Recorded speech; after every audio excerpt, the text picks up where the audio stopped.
अकारण हत्या किए जाने बहुत ही दुखदायी घटना पहले आना था, मैं नहीं आ पाया था। आज तो अपनी श्रद्धांजलि अर्पित करने के लिए परिवार बहुत कष्ट में है। सादा और सम्मानित परिवार राजनीतिक क्षेत्र में भी संगठन की भी जिम्मेदारी और जनप्रतिनिधि के रूप में भी अपनी सेवा दे रहे थे। इस प्रकार की घटना बहुत ही दुर्भाग्यपूर्ण हुई है। हम आज यही कहने के लिए आए हैं, प्रदीप जी के परिजन हैं, उनसे मिले भी हैं। पूरी पार्टी और पूरी सरकार परिवार के साथ है। जिसने भी इस घटना को अंजाम दिया है अभी भी जेल में है, लेकिन उसके खिलाफ आज बयान दिया है कि जब किसान आंदोलन हो रहा था तो स्वर्गीय राजनीति ने उनको धमकी दी। ये पर मुझे लगता है कि राजनीति अगर आप सवाल करें तो मैं जवाब तो सबसे करने के लिए आया हूँ।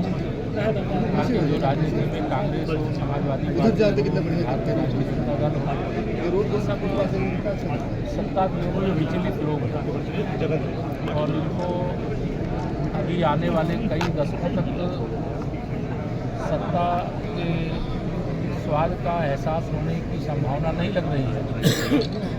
इसलिए ग्रामीण क्षेत्रों से नक्सलवाद समाप्त हो गया है, लेकिन ये अर्बन नक्सल की तरह आचरण कर रहे हैं और ऐसे गैर जिम्मेदाराना बयान दे रहे हैं जो कोई देश का राजनीतिक नेता हो, चाहे वो पक्ष में होता है चाहे विपक्ष में होता है, तो गैर जिम्मेदाराना बयान की अपेक्षा उससे नहीं की जाती। संवैधानिक संस्थाओं पर आरोप लगाना, अधिकारियों को धमकी देना और अब स्वर्गीय अरुण जेटली जी इनके बारे में आप कह रहे हैं कि राहुल गांधी ने ऐसा कहा है। उनके मैं जो व्यक्तिगत तौर से जानता हूँ, देश जानता है कि उनके स्वभाव में ही धमकी देना नहीं। सरकार के आरोप लगा करके वो अपने को ही जनता के अदालत के अंदर कटघरे में खड़ा करने का काम। एक सवाल है सर, मर्जर चल रहा था उत्तर प्रदेश में विद्यालयों का, समाजवादी पार्टी चला रही थी कार्यक्रम पीडीए की पाठशाला, उसमें A for Akhilesh, B for Bhimrao, D for Dimple पढ़ाया जा रहा है। पार्टी जितनी नौटंकी कर रही है उसकी नौटंकी का पूरा हिसाब जनता 2027 के विधानसभा चुनाव में कर देगी। जब वह 2017 की हैसियत में भी पहुंच पाएगी कि नहीं पहुंच पाएगी, या आप सब देखेंगे। जनता गुंडों, अपराधियों, माफियाओं के साथ नहीं है। जनता भारतीय जनता पार्टी के साथ थी, जनता भाजपा के साथ है, जनता भाजपा के साथ रहेगी।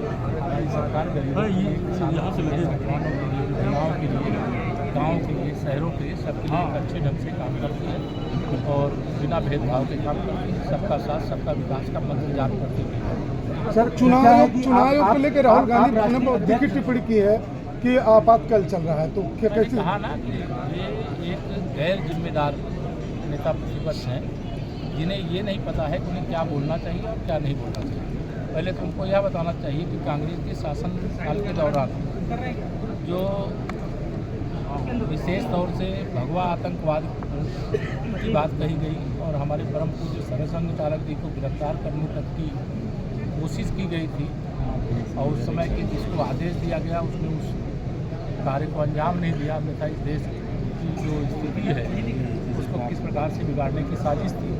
राष्ट्रीय स्वयंसेवक संघ देश के लिए, समाज के लिए समर्पित सेवा भाव से कार्य करने वाला संगठन है। उस संगठन के हमारे प्रमुख को अगर कोई इतनी घृणित सोच रखता है तो उसका अंदाज़ा आप लगा सकते हैं।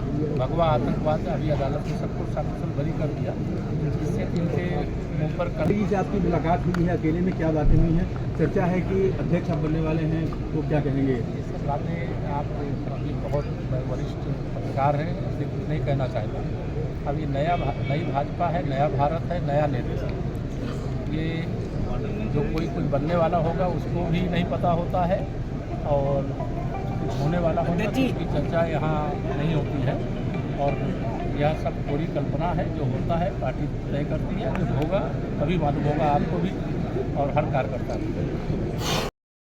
सब बातें आप अभी बहुत वरिष्ठ पत्रकार हैं, इसलिए कुछ नहीं कहना चाहता। अब ये नई भाजपा है, नया भारत है, नया नेतृत्व। ये जो कोई कुछ बनने वाला होगा उसको भी नहीं पता होता है और कुछ होने वाला होता तो उसकी चर्चा यहाँ नहीं होती है, और यह सब पूरी कल्पना है। जो होता है पार्टी तय करती है, जब होगा तभी मालूम होगा आपको भी और हर कार्यकर्ता को।